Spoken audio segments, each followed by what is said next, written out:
how Yeah. do you convince yourself that it is a product that is worth, bringing to the world? Because any idea you have, any idea that anybody has, not just you, but I would say you, me, any other person in the world, if they have an idea, if they have a, suddenly they go like, oh shit, we must do this. It seems like the most important thing in the world. It seems like if I don't get this out there, what am I doing? So how do you quantify that with reality? Like how did you go about convincing yourself that, oh shit, this is an idea that I have to take? Let me start somewhere else, if I may, but I'll come to your point for sure. I've seen a lot of people, okay, in general, thinking I'm going to be an entrepreneur. And that's what I want. I want to work for myself, and then they're like, okay, let me think of ideas to support that goal, and get there, right? And they'll come up with an idea and they'll be like, okay, this is what I'm going to pursue because that's what will get me to my goal. But I feel like, and I might be wrong, it could work, and it may, in many cases may have worked. But in terms of having, like, in my opinion, in terms of the mental health behind, or not mental health, but like just the drive and you could say mental health and like keeping it going.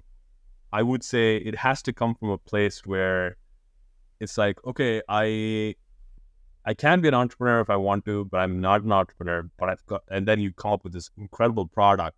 And you're like, I'm going to be an entrepreneur now because I want to bring this to the world, no matter what it takes.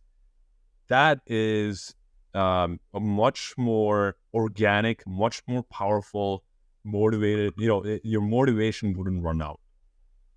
I mean, it will, but still, it will at times. Your motivation will be tested, but it won't run out. It'll be tested 100%. It'll definitely be tested every day, right? But it won't run out.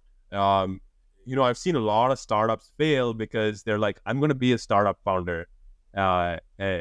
And they come up with an idea and they're like, okay, I'm going to scrap this because, and startups fail. So like 90% of the startups fail. And by no means am I saying that the organic method will definitely succeed, but it just has a much more powerful foundation, a very passionate foundation. Investors want to see passion. Everybody wants to see passion, right? And anyone who is supporting your startup wants to see passion in the founders. So that's and it's much more likely to last through the harder period of time when you believe in your product in that way.